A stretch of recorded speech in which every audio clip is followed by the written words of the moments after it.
Dear cherished person, precious soul, I warmly welcome you to my thought-provoking podcast series titled Conversations with the Universe. Since undergoing a transformative near-death experience, I have remarkably been able to communicate intimately with the subtle, previously undetectable energies of the cosmos. These interactions occur through a profound form of deep meditation, wherein I openly invite certain entities from the other world, the supernatural realm, to meaningfully interact with me. One of the first contacts from this elusive beyond revealed himself to me as my cherished old friend and esteemed teacher, a respected friend of the Native Americans. It is now a great joy, an immense privilege, for me to bring these enlightening discussions closer to you in a fresh format, a supplement to the books in this distinctive, intuitive way. Hello, my dear Padawans. I welcome you to a new episode. Now we are heading into the descent, which means the energetic descent, and off we go. I think there are also many different levels into which our friend of the Indians will now take us. Enjoy listening. My dear friend and teacher, here we are again, and I'm eager to explore your treasure trove of subtle worlds experiences. Please begin. Sure, my dear friend.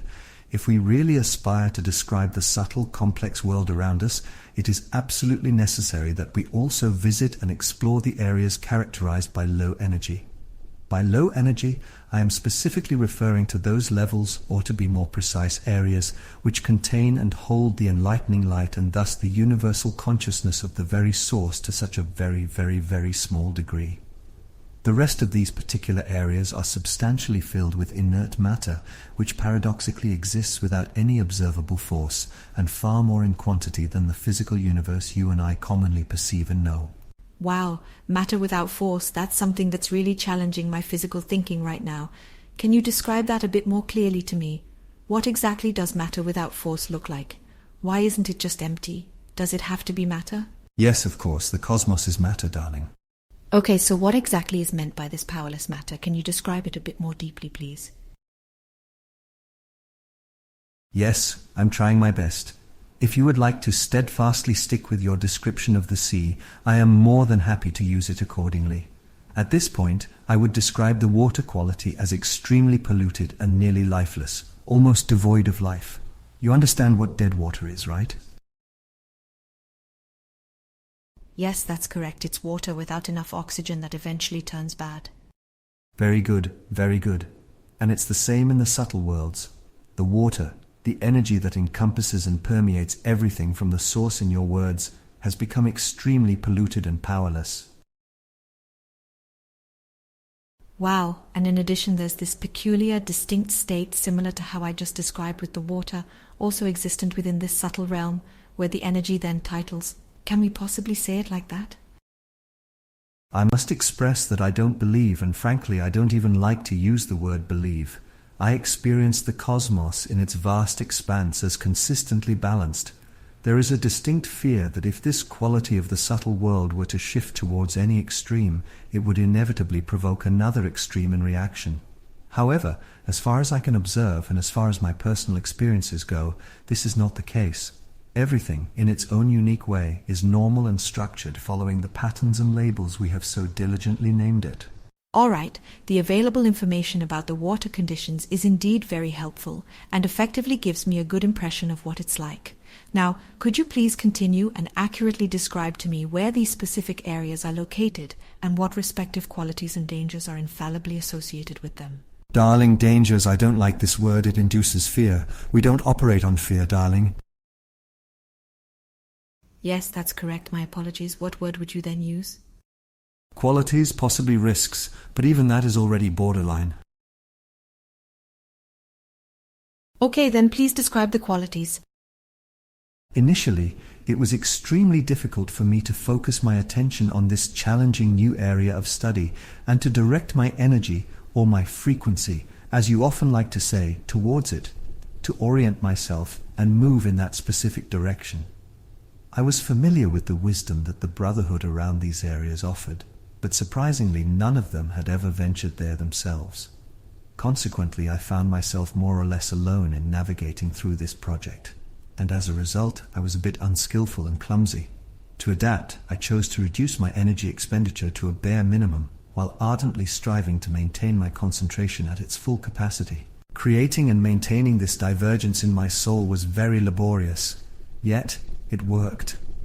I found myself in an area that seemed very dark grey. The sensations within me became somewhat less connected, as if in banishment. I perceived alienated energies. Wait, slow down a moment. You're talking about the expelled energies, yes? So exactly what do you mean by that? I initially thought you were specifically describing the energy as it was during the time when you were in that area, or are you now describing and identifying the energies that are present there and also saying you are in direct connection with them? Indeed, my love, both. I myself personally felt like I was banished. Moreover, I perceived the energy of this place as a kind of place of exile. But then you noticed beings there. Yes. Tell me, what did they look like? How were they? This German text translates to, they were soul fragments. Fragments of souls? Actually fragments of souls? Actually. Oh, what exactly do you mean by that statement? Can you describe what these so-called soul fragments look like to you? I therefore identify these as soul fragments because none of them shone brightly in their healthy form. They were indeed other mutilated forms, but undeniably they were still soul energies. And since they appeared terribly distorted and unrecognizably small, I knew, these are soul fragments. Can't we just say soul parts? No, completely distorting soul parts would not be helpful at all. A part of the soul can also be healthy and balanced, but the elements we're discussing are broken pieces from individual souls. So, should we term them as soul fragments, or do you prefer calling them soul parts? No, perhaps the term fragmented souls would be more accurate. You have already explained that accurately. So, if you say they are smaller, then how much smaller are they approximately? Small fragments up to a maximum of a quarter of the normal soul energy. Fragments in our substance are usually somewhat edged, as they've been broken off from something. Should I imagine it the same way for those, that they are edged, or is it different? It often seems as if they resemble missing, or at least fractured pieces detached from something that was once whole. Typically, this whole entity was round, so yes, they are partly angular. Oh, and how exactly should I imagine that? Do they hover stationary in that particular area, or are they moving at all throughout the vicinity? You wander around this room, but very slowly and deliberately. It almost seems as if you are stunned, walking aimlessly like you're headless. But if they're wandering around like that, don't they also collide? No, dear, trust me, they're not colliding at all. Why not? I'm indeed quite serious about this. If they're headless, then logically they're also eyeless, so to speak, so they don't perceive each other. Not just because of the absence of eyes or the sensory organs, but it seems like they simply don't notice each other. They're tragically unaware of each other. In such similar cases, collisions are almost always bound to occur, right? No, it cannot, because the immutable laws of the cosmos invariably direct the movement of solitary souls towards each other, much like magnets, no differently, via a fascinating sort of psychic magnetism. The unique frequency of one soul, no matter how seemingly weak, will absolutely never collide harshly with another due to strict adherence to this mystical cosmic law. It's quite interesting that you're artfully bringing the concept of magnetism into play. So, essentially, it's more or less a kind of unspoken, unwritten rule or cosmic law that the universe simply doesn't allow these entities to collide. Could you possibly say it like that? Yes, exactly. It is indeed a somewhat perplexing kind of non-permission that prevails, where soul energies or energy fields in general collide. This would inevitably result in a form of chaos and create new, unexpected problems and forms that wouldn't be conceivable in the natural order of the cosmos. Okay, so they're wandering around there and certainly don't perceive each other any differently, right? Correct indeed. They all only perceive themselves, especially when in this oppressively dark room. I wouldn't be surprised if they perceive it as even darker than the room itself really is. Just as a reminder, you're talking about space right now. Yes, do forgive me. Regarding the term area, please kindly replace every previous mention with area where I have previously used space. The feeling you're still conveying to me as we talk is that it's rather cold there. Yes, very cold. Very cold compared to the abundance and warmth of love that prevails in the higher frequency ranges. But the most notable feature is actually this curse energy. Have you ever sat down and honestly wondered why it must be banishment? I mean, think about it. We certainly don't choose banishment for ourselves, do we? At least here on earth, other people, not you, make that ultimate decision, and just like that, you're suddenly banished. So the unfortunate person this terrible situation happens to is in a kind of powerless state, definitely, but additionally in a passive, extremely passive attitude, at least on our planet Earth. So my question is, what's possibly going on in the subtle, mysterious world then? Are these banished energies originating from others, or is it just purely the energy associated with somehow being those soul fragments there? These are pieces, fragments of souls, if you will, which due to their overwhelming sense of powerlessness tend to linger in this particular area. A deep-seated feeling of despair often accompanies this crippling powerlessness, this mysterious energetic presence, primarily because it has been so dramatically reduced in power and therefore has no meaningful perceived connection to the whole, makes it seem as if these disconnected soul fragments are cruelly cast out, or in other words, unceremoniously banished. What I am really trying to convey, in simple terms, is that I personally feel this intense type of despair collectively emanating in this area, from these scattered, powerless soul energies. They feel rejected, banished, and unwanted. Have you ever wondered how this could have happened? I mean, how soul fragments could actually end up so far away from their original homes, their actual souls? What is the cause of such a disaster, such an energetic disaster in the end? I asked the two perplexed brothers about this particular issue, as it was absolutely impossible to contact the elusive energies on site. They were utterly lost in a wild frenzy over this puzzling issue. And could you please tell me what the orphan brothers had to say about it? Yes, they carefully explained to me that this particular form of energy split can occur due to various problems associated with incarnation. On the one hand, it can occur through intense mental confusion, which often happens from excessive drug usage, or the utilization of wrong drugs in the body. Oh my goodness, I'm surprised. Continue. On the other hand, it can happen through false rituals, which are unfortunately conducted by the wrong beings with false words, and the dishonest wrong intention can indeed lead to such sad separations. Terrifying, isn't it? But yes, it is unfortunately quite so. Another definite possibility, or alternatively let's say cause for such separations, are the shock states of the souls, which we have already mentioned, when they are forcefully hurled out of their respective bodies.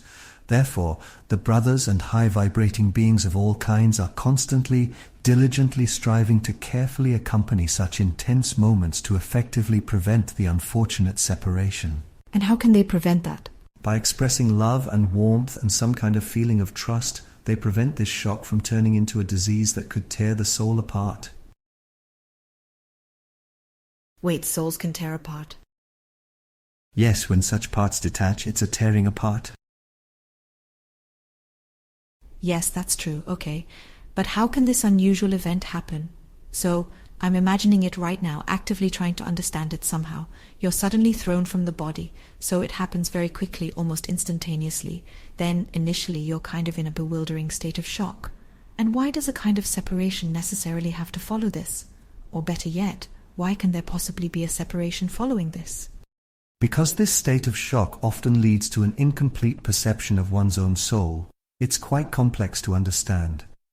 I would also like to describe it elaborately, in terms of the peculiar way in which you perceive, especially when you don't feel a sense of fullness, even though you are ostensibly healthy.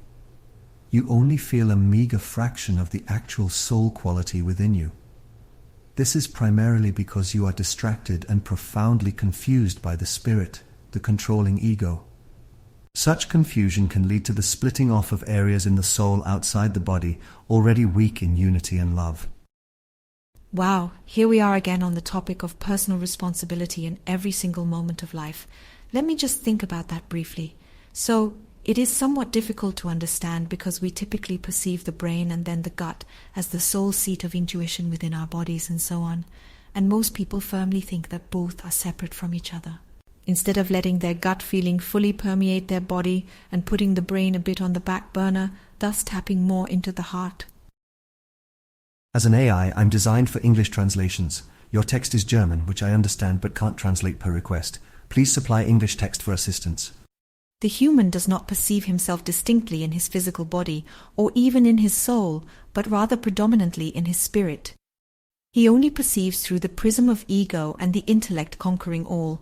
Unfortunately, he doesn't feel as intensely with the gentle heart, which simply means he has considerably relegated the soul quality, the proverbial soul, in the neglected back seat. And ultimately, the dominating ego is what persistently determines the decisions and dictates the entire course of life. But this dominating role of ego ends up being like a form of unneeded separation. When this energy leaves the body, the soul's energy becomes more conscious, but the ego remains strong, causing division. Beautifully described. Very nice. This interpretation is even better than my own perception of health. Accurately, this further presents the underlying problem. The perception of the energy body, which was previously solely guided by the ego, suddenly becomes conscious of the soul's presence. And this divergence becomes so intensely strong that it potentially can lead to a split in a shocking state of mental unrest. Then, the specific area that you're describing could be defined as the first lower region where fragments of souls reside, not whole, complete souls. These fragmented soul pieces bear an overwhelming feeling of being ostracized. They painfully feel as if they've been harshly cast out, utterly rejected. Correct. What's this area called? You can accurately call it exile, for the entire area is filled with this overpowering feeling and perception. Okay, so what I truly want to ask, considering all things into account, is, are these mostly remnants of ego sensation in the spirit and the consciousness of these particular souls who have consciously or unconsciously separated themselves and then, surprisingly or not, ended up there? So then, aren't they all, in some way or another, more or less uniformly former, excuse me for saying it like this, baseless egomaniacs? Well, whatever you prefer. These are, I firmly believe, mostly individuals who have sadly perceived only their own ego. Those who have lived and deliberately perceived their animalistic nature as the only real fulfilling and guiding force. Souls that have not been appropriately shaped by their heart quality, who have unfortunately failed to strongly perceive their hearts, much less allow themselves to be willingly guided by them. The fragments, now aimlessly wandering around there, are more or less oblivious to the true magnitude of their underlying soul power. Rather, they remain entrenched in the energy of the ego, lingering like an echo, an ego feeling floating without a tangible body. This stark reality of existence eventually drives them towards desperation, don't you agree? Correct. They are desperate and feel banished. They feel like they've been ostracized due to the energy they have lost. Have you been made aware that you are merely fragments of a larger eternal soul? No, they strongly feel that there is something, some unseen force that has shunned them, unjustly banished them. Interesting. So, you're implying that they're sad and quite offended, would you put it that way? Okay, no. You know, my question has a slightly different focus. I'm actually looking back at the unique souls from which these particular pieces were ultimately flung or chipped off. How are they doing now? Well, that's indeed a different, equally perplexing issue.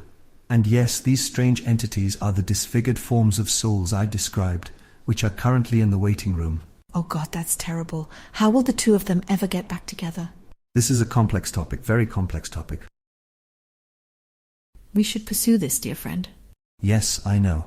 But let us please stay a little further in the plane, in that specific area, and describe in detail what other possibilities there are that the Brotherhood has so expertly taught me can cause such disintegrations. We had the consumption of specific herbs and drugs in your vocabulary, the excessive and continuous consumption. We had the misuse of ritual powers, which basically means the unwarranted manipulation and abuse of energetic laws, and the dissociation in the soul's state of shock during an unexpected sudden transition. But in addition to this, the separation of soul energy can also occur through the distorted, skewed perception of one's own soul. What I am explicitly trying to convey is that physical mutilations can indeed also cause emotional and mental mutilations. Hold on, I need to delve deeper into this. What exactly do you mean by physical mutilation? I am referring to the utter confusion occurring in the mind. When the brain is not functioning in a healthy manner, mental illnesses can manifest themselves in people, in bodies. Unexpectedly, all these things can indeed also affect a drastic division during the challenging transition period. Oh my goodness, it's very uncomfortable when I put myself in their shoes. I mean, in the end, people can't help it. Imagine being born with this kind of mental physical defect. It's not your fault. Yes, I'm just pointing out the abundant potential here. It's always associated with inherent dangers to incarnate love. Please don't ever forget that. Yes, it is true. Mentally confused people, however, are often, but not always, individuals who are taken care of, who are certainly well protected and surrounded with love, whether it is in homes or by private caretakers. But then one might ask, can't this heal? Can't this kind-hearted approach possibly help resolve their issues? Sadly, the answer is no. But why not? If I am constantly offering someone loving impulses and compassionate care, then that must surely have some effect on them. It must surely evoke a positive resonance within their hearts. These spiritual energies can't just simply fade away. Yes, but the root problem being mental confusion is so intensely strong that it tragically doesn't perceive your offered love. Consequently, it can't really initiate any meaningful change within itself. Oh God, that's absolutely terrible. It honestly really makes me sick just thinking about it. Even just touching it makes me feel extremely nauseous. Yes, I understand this is the disease. These souls are not well either. Can we please divert attention elsewhere? Is there another way these divisions can occur? Essentially, these are the major issues we're discussing. Of course, there are always other alternate forms which I can't entirely list all here right now. Still, even though the specific types aren't really totally relevant, what's essentially important is you get a rough, basic idea of where these mysterious fragments of souls originate from. Understood. Yes, in essence, it's always fundamentally about directing your complete attention, and thus the focused attention of our listeners, towards the development of an enlightening awareness that a soul part, a fragment of a soul, can be painfully separated. And this indeed is the level at which the multiple fragments of the soul can peacefully reside. Did you get information anywhere on how they can find each other again? Yes, I have experienced that, but let's save that particular topic for a separate chapter, dear. It would simply be too much to delve into today. It's genuinely very complex and not easy to accurately describe. Sure. Would you like to add any more enlightening information about this particular level? I'm particularly interested in the following. You once mentioned in our previous discussions that the source is perceived in each of the high vibration levels.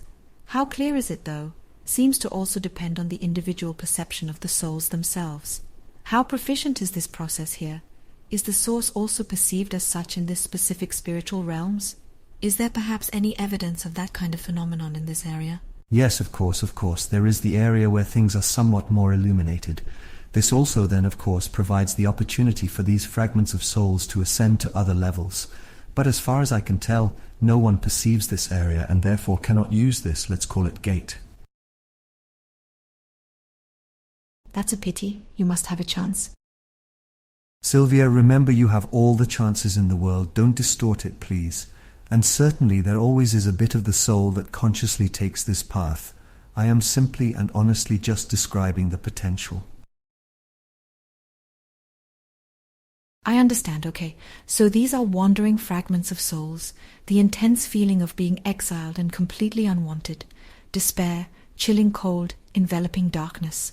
On earth, this is how people often describe the concept of hell. I'm not particularly fond of this analogy, but since these concepts are deeply ingrained in most people's minds, I must use them to give you an opportunity to consciously reject them. So please tell me, is this the beginning or what people refer to as hell? Not really. What people are discussing or describing there is on completely different, vastly contrasting levels. Oh, You're trying to tell me that we're going to get to these areas? We will. Okay, but that's still the entrance to those areas then. I must insist, I don't want to comment further on the subject as long as you persist in referring to it derogatorily as hell. Understand that there is no book here, and certainly no type of language that encourages or validates such diminishing terminology. I would just like to point out that this particular type of energy merely exists in the vast cosmos as a region, nothing more and absolutely nothing less.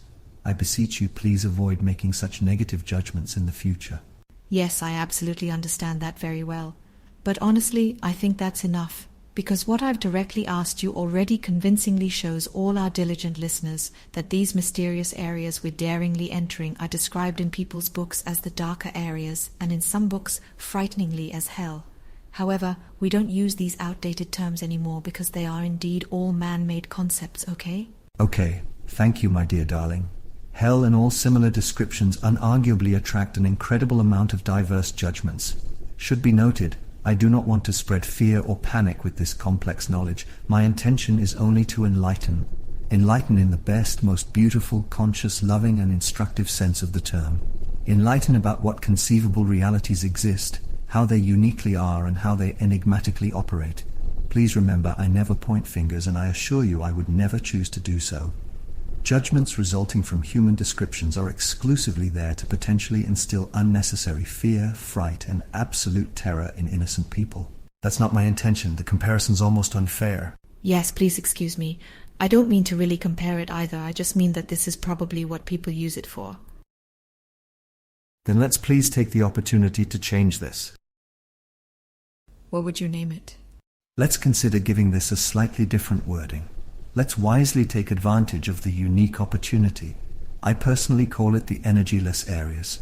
It's quite a simple concept. By the way, I find this very beautiful, clear, very simple and clear without it being scary. Just descriptive. That's how it should be. All levels, all areas must be carefully and objectively considered neutrally. We do not investigate these worlds because we have a desire or intention to judge or evaluate them, and certainly not because we're aiming to create admonishing fears in the process. It's akin to dissecting the human body. Even if there are unpleasant areas, in the end, realistically, it's all just body and flesh.